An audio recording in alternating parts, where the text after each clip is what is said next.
오늘 하나님의 말씀, 예루살렘아 예루살렘아. 우리는 오늘 이 말씀 속에 아주 중요한 몇 가지 비밀을 발견하게 되는데요. 첫째, 예루살렘아 예루살렘아. 여기에는 정말 한 명이라도 멸망하지 않고 구원받기를 원하시는 예수님의 눈물, 더 정확히 말씀드리면 피눈물이 여기 담겨져 있는 거예요. 예수님의 피눈물이 담겨져 있는 거예요. 그러니까 이 앞에 예수님이 아주 무섭게, 예수님답지 않게, 우리에게는 너무 놀랍게 격렬한 언어로 7번의 저주를 선포하셨잖아요. 이거는, 그리고는 그 바로 다음에 예루살렘아 예루살렘아. 이걸 보면 이 앞에 7번의 저주는 진짜 그들을 저주한 게 아니라 그 자녀를 바라보며 그렇게 사정을 하고 그렇게 말을 잘 듣기를 원해도 결국 어머니 말을 듣지 않고 죄의 길로 나가서 사람을 때리고 죽이고 살인자가 돼가지고 결국 그 철창 앞에 그 갇혀있는 그 아들을 보는 그 어머니의 심정이라. 그 어머니가 그토록 애원하고 그토록 사정했건만 말을 듣지 않고 죄의 타락의 길로 나가 결국 폭력배가 되고 살인자가 되어가지고 철창 감옥에 갇혀있는 그 자식을 바라보며 이 자식아 막 가슴을 두드리며 그 어머니가 우는 마음이 바로 이 예수님의 지금 마음이라는 거예요. 이 예루살렘아 예수를, 이 자식아 그 가슴을 두드리는 그 애통하는 엄마의 마음이 여기 있는 것이죠. 이 예수님이 우시는 모습은 여기뿐만 아니라 이 누가복음 19장에도 나와 있습니다. 거기 보면 예수께서 이 성 예루살렘 성을 보시며 가까이 오사 우셨다 그래요. 우셨다 그래요. 우리가 부르는 찬양 중에 주님도 때로는 울기도 하셨네. 그 눈물이, 그게 자기 일이 안 되고 마음대로 안 되고 속상해서 울었다는 게 아니에요.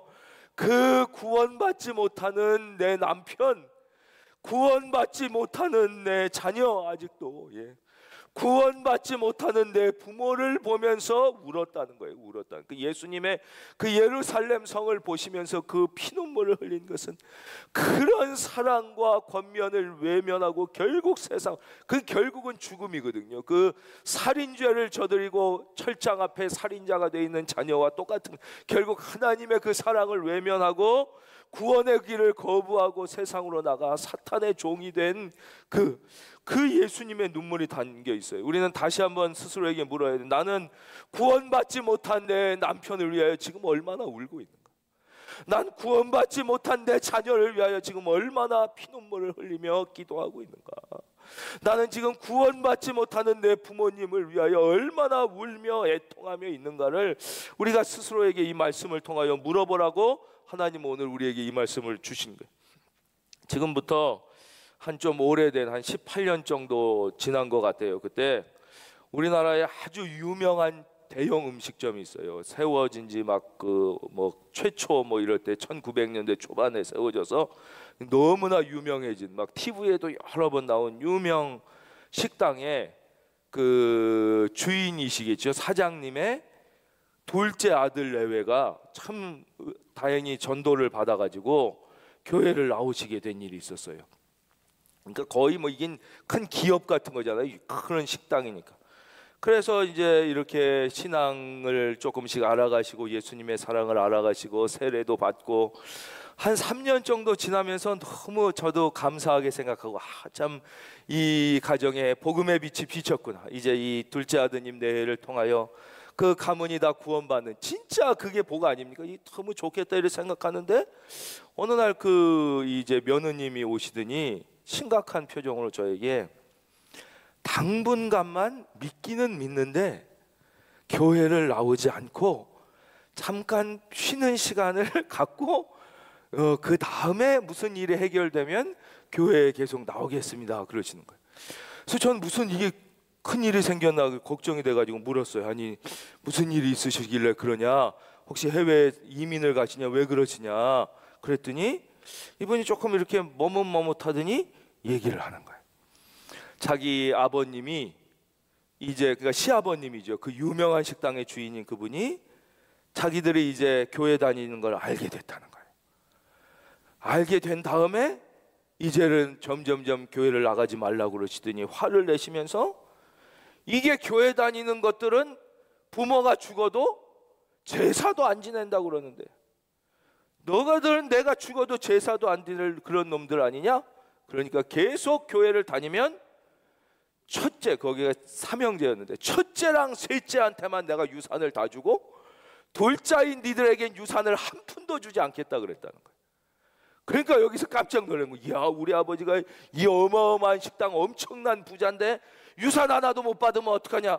그래가지고 이제 아버지가 돌아가실 때까지, 그래서 유산을 받을 때까지만 그때 잠깐 믿긴 믿는데 이 교회는 안 나오고 이렇게 마음으로만 믿고, 그리고는 그 다음부터 다시 열심히 나오겠다고 그러죠. 그 얘기를 듣는 순간 저는 마음이 무너지는 거예요. 아니, 생각해 보십시오. 지금 물론 그 인간적으로 돈이 크게 보일 수 있겠지만 그거는 잠깐입니다. 지금 아버지를 어떻게든지 전도하셔서 그 연세 많은 아버지를 예수 믿게 해서 천국, 영원한 천국 가게 하시는 게 지금 하나님이 맡기신 사명이죠. 그 돈 때문에 그러면 아버지를 영원히 지옥 보내고 그 돈 갖고 천년만년 살겠습니까?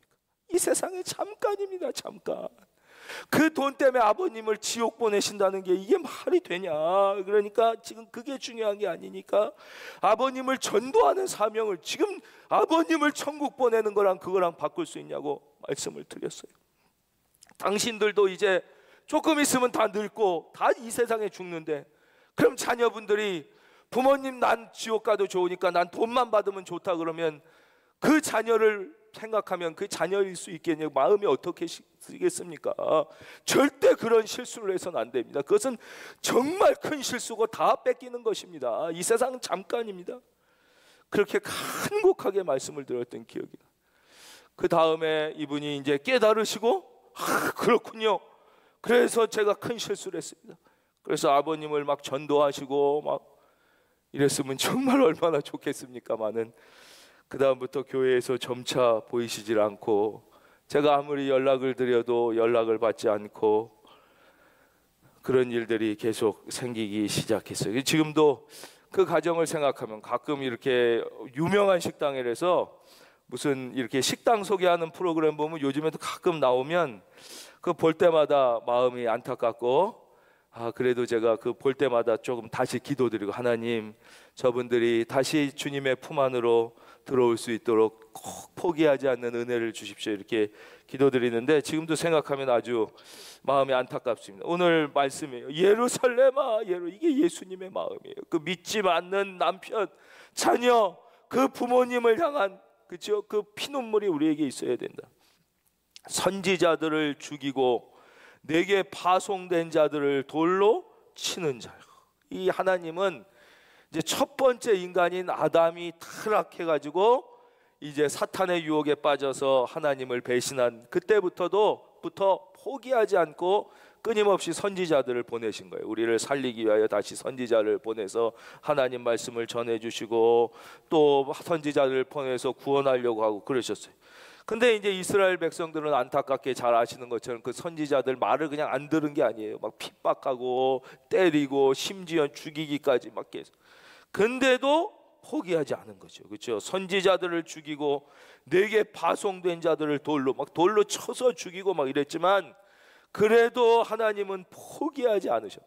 포기하지 않. 이거 한번 우리 같이 고백하고 넘어갔으면 좋겠어요. 포기하지 않는 하나님. 포기하지 않으시고 나의 믿지 않는 남편과 자녀와 나의 부모님을 위하여 지금도 계속하여 이 선지자들을 보내다 다 쳐 죽였는데도 포기하지 않고 마침내 독생자 외아들 예수님을 보내신 거예요. 그 마침내 예수님을 보내서 그 외아들을 십자가에 못 박아 죽이시면서까지 우리를 포기하지 않고 사랑하시는 그 하나님.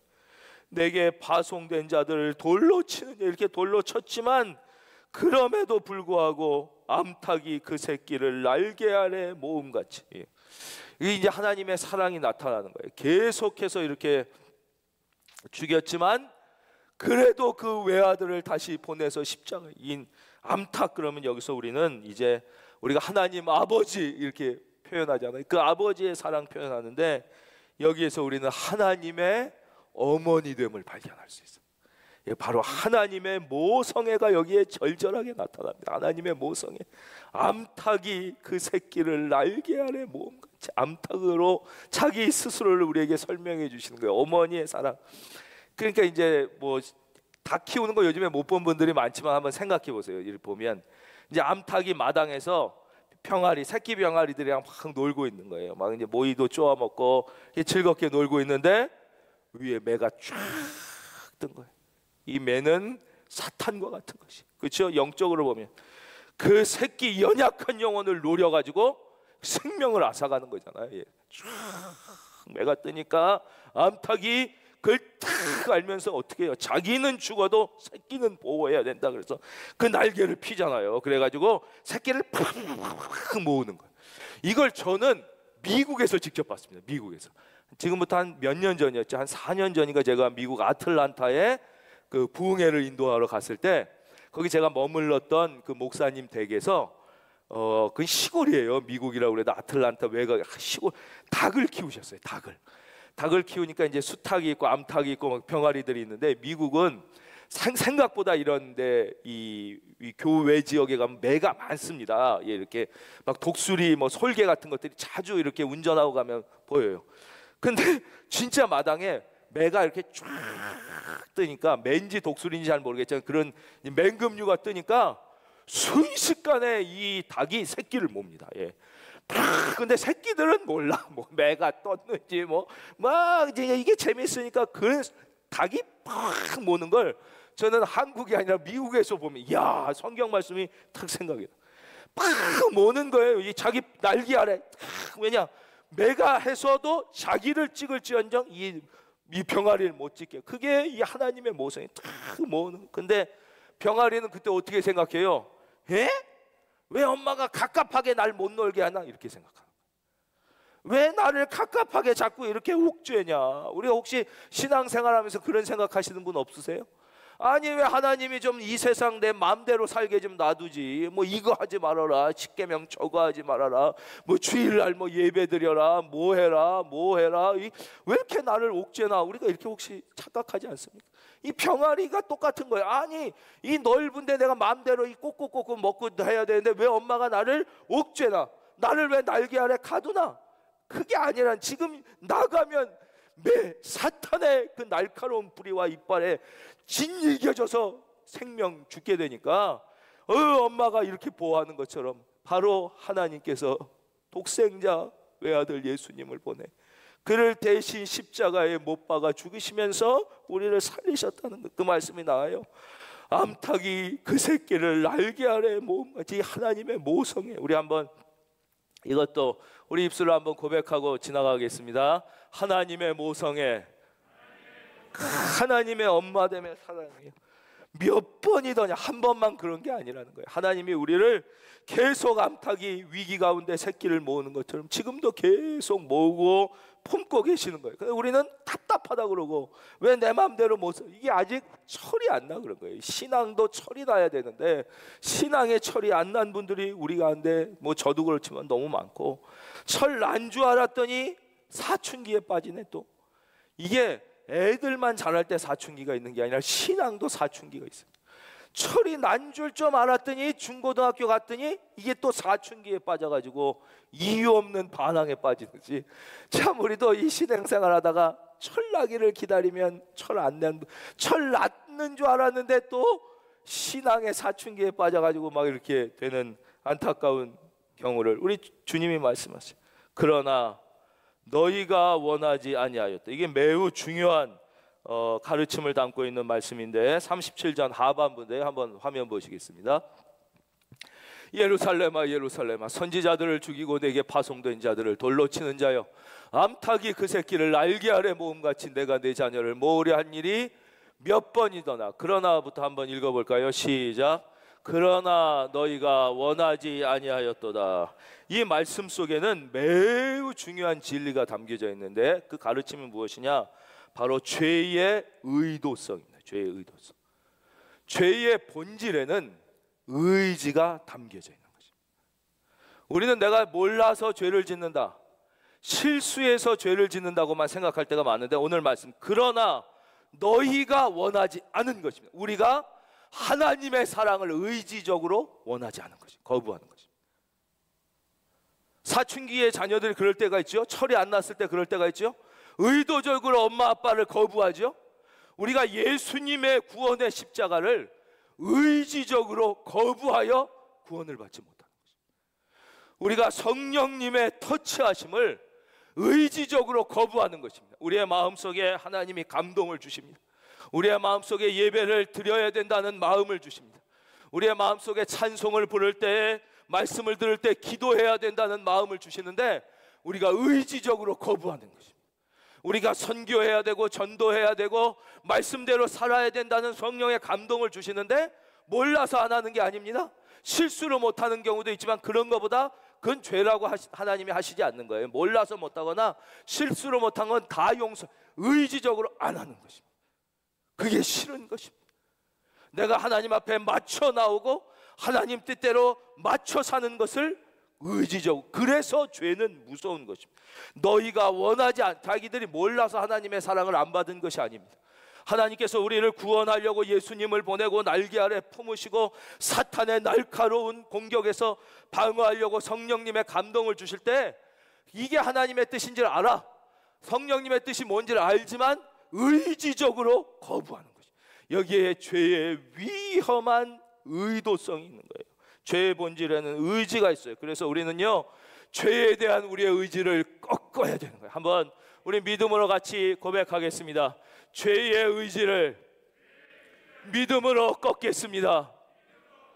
신앙생활은 저절로 내가 하나님 믿으니까 그냥 예수님 한번 믿어서 구원받겠다고 하면 저절로 이렇게 가는 게 아니에요. 그렇게 될 수가 없어요. 생명력 있는 것은 강물도 거슬러 올라간다고 말씀드렸어요. 이렇게 큰 잉어도요, 킥 죽었다, 그럼 강에 보세요, 그냥 푹 물결 따라 세상의 흐름 따라 이렇게 가는 거예요. 그러나 요만한 피레미 송사리도 살아있는 것은 강물을, 그 막 팍팍팍 흐르는 그 상류의 물도 꼬리를 치면서 마찬가지인 것이죠. 우리가 믿음의 생명을 얻었다는 것은 무엇이냐? 얼마나 세상적으로 크냐, 등치가 크냐, 많이 가졌냐, 배웠냐, 성공했냐의 문제가 아니라는 것이죠. 그래, 다 죽은 것들이에요. 그거는 세상의 시류에 따라 쑥 흘러들어가 썩지만, 이 하나님의 생명이 있는 사람들은 의지적으로 생명을 향해서 말씀을 붙잡고 세상의 흐름에 역류하여 올라가는 것, 그게 신앙이라는 거예요. 그래서 우리는 의지적으로, 한 번 더 고백하겠습니다. 우리 가정에서 지금 예배 잘 들으시는 모든 분들, 또 처소에 있는 분들 너무 감사하고, 우리 중에 혹시 지금 뭐 휴가지에 가서 예배 드리는 분들도 계실 수 있을 거예요. 다 너무너무 귀한 분들, 한번 다시 믿음으로 고백하겠습니다. 죄에 대한 마음을 의지적으로 꺾자. 바로 그것이. 그래서 우리가 이 불신앙은 의지적 불신앙이라는 거예요. 이건 제가 경험한 건 아니고요. 요거는 다른 훌륭한 목사님이 경험하신 얘기를 하나 함께 나누도록 하겠습니다. 그분이 아주 존경하는 신앙의 선배분들 중에 이렇게 장로님 가정이 있으시다는 거예요. 이분은 목사님이시다. 그래서 그분들과 만나 이렇게 간혹 이야기도 하고 교제도 하면서 또 깨달음도 얻고 이렇게 깊은 도전도 받고 그러신다는 거예요. 저도 개인적으로 또 그런 훌륭한 장로님들이 우리 교회에 참 많으신 걸 늘 깊이 감사하고 있는데요. 근데 이분들하고 대화하는 중에 아주 뜻밖의 얘기를 들었더니, 권사님이 그러시는데, 두 부부가 너무 이렇게 우애가 있고 사랑이 많으신데 이렇게 말씀하시더래요. 사실 우리 부부는요, 성격이 너무 달라서 신혼 때 너무 힘들었어요. 이 사람이 얼마나 고지식한지 말로 다 할 수가 없이 나를 힘들게 했어요. 그러면서 그 당시 이제 그 남편이셨던 분의 성격을 묘사하시는데, 이분이 어땠냐, 성격이 한번 부부 싸움을 하거나 무슨 일로 한번 화가 나면 며칠씩 입을 딱 다물고 한마디를 안 한다는 거야. 하루 종일 한 일주일씩 한마디도 안 하고 그냥 그러니까 물론 이제 장로님은 장로님대로 이제 이유가 있으셨대요. 왜냐하면 내가 화가 나거나 기분이 나쁠 때 말을 하면 이게 혹시 실수가 될 수 있고 이러니까 아예 입을 다물고 있겠다 이런 거지만, 그 자기 마음은 그렇지만 그 같이 사는 가족 입장을 생각해 보십시오. 특별히 이제 신혼 초에 달랑이 남자 하나 보고 시집온 그 분 입장에선 이건 감당하기 어려운 거예요. 딱 뭐 한번 부부 싸움 했다 그러면 출근할 때부터 입을 다물어서 아 이건 일주일짜리구나. 그럼 그때부터 마음이 너무너무 힘든 거예요. 일주일은 정말 어떻게 하지를 못하는 거예요. 야 이건 심각하구나, 이거는 보름 가겠구나 이러면. 근데 그날도 아침에 조금 이런 다툼이 딱 있었다는 거예요. 탁 이렇게 좀 뭐 그럴 수 있잖아요, 다 살다. 그 이 사람이 아침에 딱 입을 다물고 출근하기 시작하는데 마음이 너무 무겁고 이건 최소 일주일짜리구나. 경험이 있으니까 느껴지. 이 최소 일주일은 난 또 이거 어떡하나, 이 감옥 같은 집에 난 이거 어떡하고 있나, 이렇게 하고선 걱정을 하고 있었는데, 너무나 놀랍게도 그날 저녁에 퇴근하고 돌아온 이 남편이 예상을 완전히 깨고는 딱 들어오자마자 말을 걸더라는 거예요. 말을 탁 걸. 너무 깜짝 놀랐대. 이게 웬일인가. 근데 더 놀라운 것은 말만 건 게 아니라 오전에 있었던 일을 사과까지 하더라는 거예요. 그래가지고 이 권사님이 이게 너무 자기 생각을 벗은, 내가 어제까지 알던 내 남편이 아니야, 어떻게 이럴 수가 있나 너무 놀랐는데, 이제 사과를 하고 밥을 먹으면서 그 얘기를 하더래요. 이분은 젊으셨을 때부터 이제 회사에 나가면 점심시간이 있잖아요.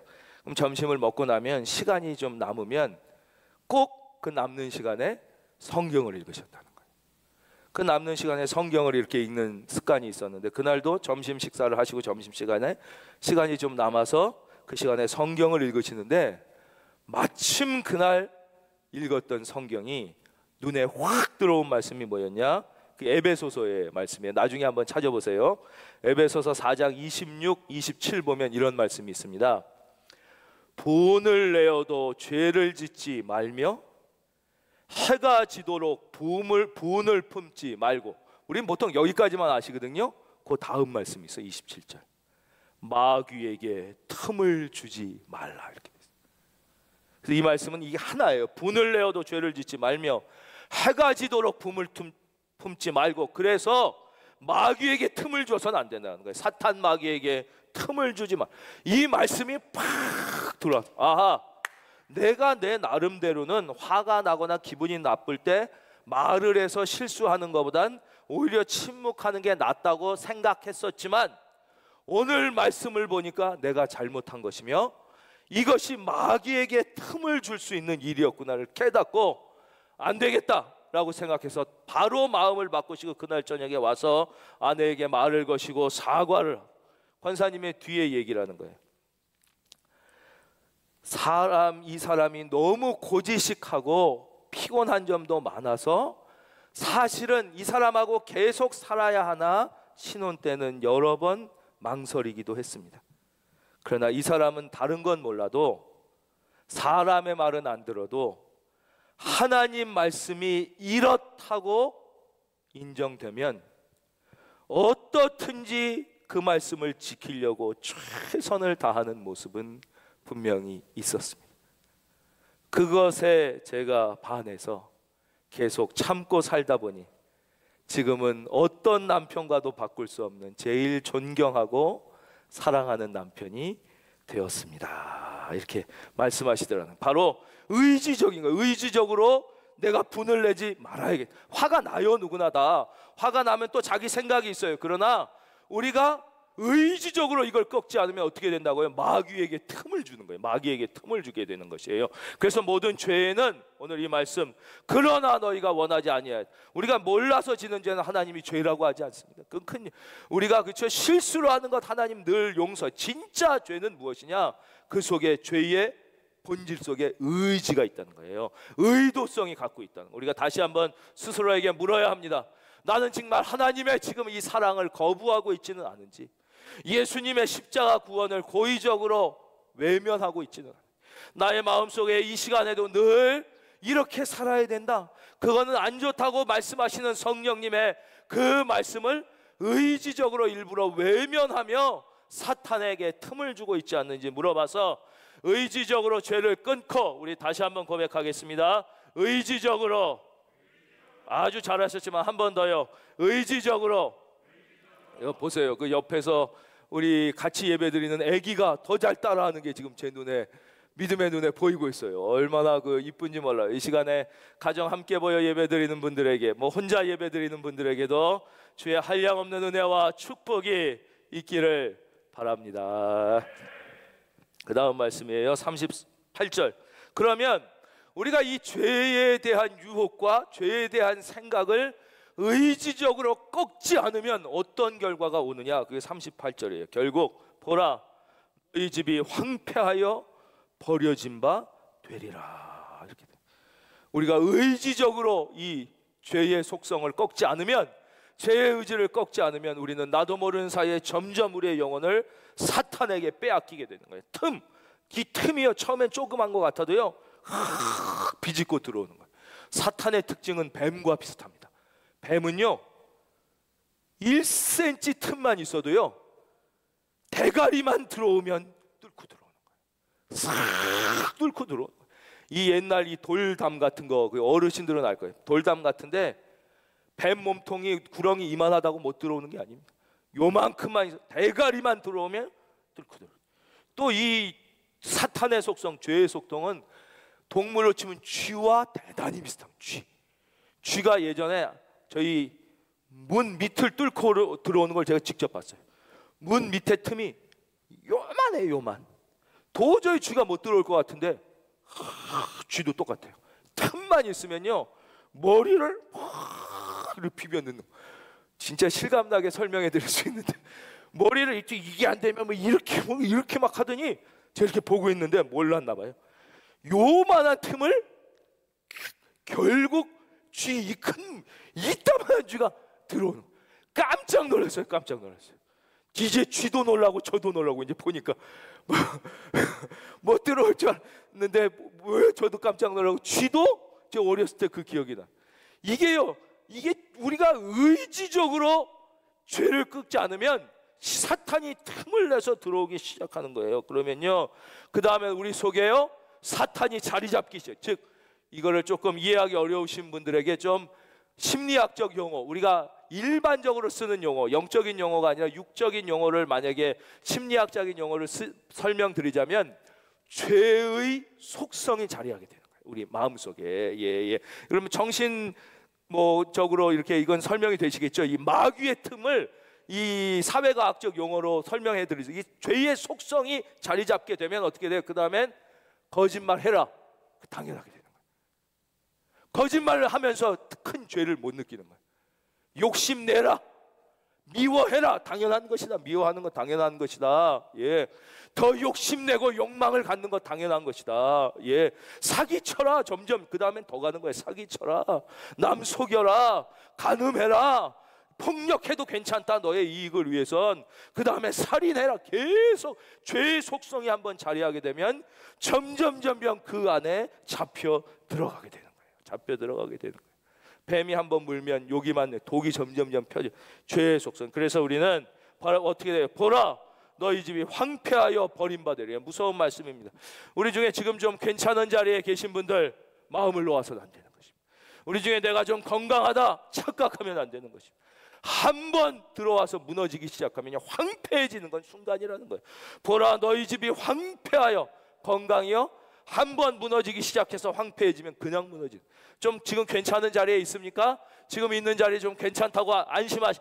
한번 예루살렘 성 보십시오. 얼마나 견고하고 아름답고 다윗성이란 별명을 가졌던 그 빛나는 성이요, 이후에 주후 70년에 돌 위에 돌 하나도 남기지 않고 완전히 다 무너졌어요. 역사적으로 말씀드리면 그 다음에 이스라엘 백성이 어떻게 됐어요? 2000년 동안 나라 빼앗기고 유리 방황하며, 그렇잖아요? 전 세계를 비참하게 2000년 동안 떠돌았어요. 그 견고한 예루살렘 성, 그 한번 무너지기 시작하면 순간이라는 거예요. 우리가 의도적으로 부족해도 기도하며 말씀 붙잡고 죄의 의지를 꺾고 말씀대로 하려고 노력하지 않으면 한 번 무너지기 시작하면 끝이라. 절대 지금 내가 괜찮다, 내가 지금 건강하다, 내가 지금 사회적 위치가 좀 있다, 장사가 사업이 꽤 된다고 마음 놓아선 절대 안. 더 중요한 건 내 안에 의지적 죄의 의지를 끊어야 된다. 오늘 말씀의 결론입니다. 39절, 내가 너희에게 이르노니 이제부터 너희는 찬송하리로다. 주의 이름으로 오시는 이여 할 때까지 나를 보지 못하리라 하시니라. 예, 저를 봐주시면 감사하겠습니다. 예수님의 마지막 결론은 바로 그러나 절망이 아니라 소망으로 끝나는 것이. 내가 너희에게 이르노니 이제부터 너희는 찬송하리로다. 주의 이름으로 오시는 이여 할 때까지 나를 보지 못하리. 이건 절망이 아니라 소망의 선언인데, 역사적으로 보면 이스라엘 역사에 대해서 말씀드리겠습니다. 그래도 지금 이스라엘 가운데는 주이시 크리스찬들이 생겨나기 시작합니다. 예수님을 구주로 고백하고 영접하는 주이시 크리스찬들, 유대인 그리스도인들이 생겨나기 시작하면서 예루살렘의 회복의 빛이 지금 보이기 시작하고, 비록 팔레스타인 중간에 조그만 땅이지만 그 땅이라도 이제 내 나라 갖고 오시. 그전엔 2000년 동안 자기 땅 하나도 없이 다 돌아다닌 거예요. 이들이 결국 역사적으로 마지막 때 하나님이 이스라엘을 포기하시지 않았다고 로마서 11장 1절에 말씀하세요. 한번 찾아볼까요? 화면 보겠습니다. 그냥 로마서 11장 1절. 그러므로 내가 말하노니 하나님이 자기 백성을 버리셨느냐? 그럴 수 없느냐. 하나님이 결국 포기하지 않으셨다고 성경에 써 있습니다. 나도 이스라엘이니요 아브라함의 씨에서 난 자요 베냐민 지파요. 마지막 역사의 마지막, 이것은 제가 이제 예언을 하는 것인데, 제가 인간적으로 예언하는 게 아니라 성경에 분명하게 약속되어 있는데요, 이 마지막 때에는 이스라엘이 구원받는 역사가 일어나게 돼 있습니다. 그것이 역사의 종말이에요. 성경에 말씀하고 있어요. 마지막 이스라엘이 구원받는. 목사님이 또 위험하게 뭔 예언을 다 하시고 걱정하지 않으셔도 돼요. 예, 한번 보겠습니다. 로마서 11장 25절 26절에 약속이 있어요, 성경에. 그리하여 온 이스라엘이 구원을 받으리라. 기록된 바 구원자가 시온에서 오사 야곱에게서 경건하지 않은 것을 돌이키시겠고. 이게 역사의 마지막을 이 하나님께서 약속해 주신 것인데, 그게 뭐냐? 마지막 때에는 이스라엘이 다 구원을 받고, 예, 이 경건치 못한 야곱, 이스라엘을 의미하죠. 이게 돌아오게 된, 이것은 이제 역사적 종말. 이들이 그렇게 믿음으로 다시 주님을 고백하기 전까지는 회복과 주님을 만나는 그 영광이 없다. 이게 역사적 결론이고, 더 중요한 건 저와 여러분, 우리들의 개인의 결론입니다. 개인의 결론 뭐냐? 우리가 마음으로 이 죄의 의지를 꺾고 예수님을 받아들이기 전까지는 예수님을 못 보는 거예요. 즉 그 영광을 경험하지 못해요. 그러나 이게 왜 좌절이 아니라 희망이에요. 이 예수님의 마음은요, 예루살렘아 예루살렘아, 거기서 그 아버지의 마음, 탕자 집 나간 아들을 기다리는 아버지의 마음. 그렇게 아버지의 마음에 대못을 받고 집을 나갔지만 밤에도 문을 잠그지 못하고 열어놓고 아들이 돌아오길 기다리는 그 아버지의 마음, 그 암탉, 그 어머니의 모성, 그 말 안 듣는 아들의 가슴을 때리며 이 자식아 웃는 그 어머니의 모성. 제가 얘기하다가 그래서 이 예루살렘아 예루살렘아에서는요, 우리와 이스라엘 사람들이 구원받길 원하는 예수님의 사랑뿐만 아니라 그 한 더 깊은 곳에는요, 그렇게 예수님이 지금 저주하고 혼내키고 계시는 그 서기관들과 바리새인들도 구원받길 원하는 예수님의 사랑이 담겨 있다는 걸 우리가 볼 수 있어야 돼요. 그 서기관들과 바리새인조차도 구원받. 그래서 7번이나 말씀하시는, 7번. 그러면 안 된다. 그러면 그 마음이. 그래서 이거는 절망이 아니라 소망. 결국 그러나 우리가 아무리 잘못하고 그릇된 길로 가 있다 할지라도 우리가 다시 예수님 찬송하리로다. 주의 이름으로 오시는 이유. 누구나 예수님을 마음을 다시 열고 맞아들이기만 하면 너 이제 늦었어, 안 돼. 주님은 그러시지 않고 언제라도 구원은 회복되며 하나님의 은혜와 축복은 개인과, 여러분 지금 우리 큰은혜 교회 하나만이라도 정신 차려 기도하면 서울을 하나님이 회복시켜 주실 줄로 믿습니다. 우리 나 한 사람이라도 정말 믿음으로 바로 살려고, 숫자가 많은 게 중요한 게 아니라고 계속 말씀드리는 거예요. 지금 이 서울에 교회가 적어서 서울이 이렇게 죄악으로 나가는 게 아니에요. 지금 서울 안에 믿는 사람이 적어 서울이 소돔과 고모라 비슷해지는 게 아니라는 것입니다. 바로 진짜 제대로 의지적으로 죄의 의지를 꺾고 하나님 앞에 서려고 하는 교회가 한 교회라도 바로 선다면, 아니 한 사람이라도 우리 가정 중에, 우리 가문 전체 중에 한 사람이라도 이런 죄의 마음을 의지적으로 꺾고 말씀대로 살려고 발버둥 치는 분이 계시다면, 그분으로 말미암아 그의 가정이 남편과 아내와 자녀와 부모가 구원받으며 예수의 축복의 빛이 그 가정에 할렐루야 비치게 되는 역사 일어날 줄로 믿습니다.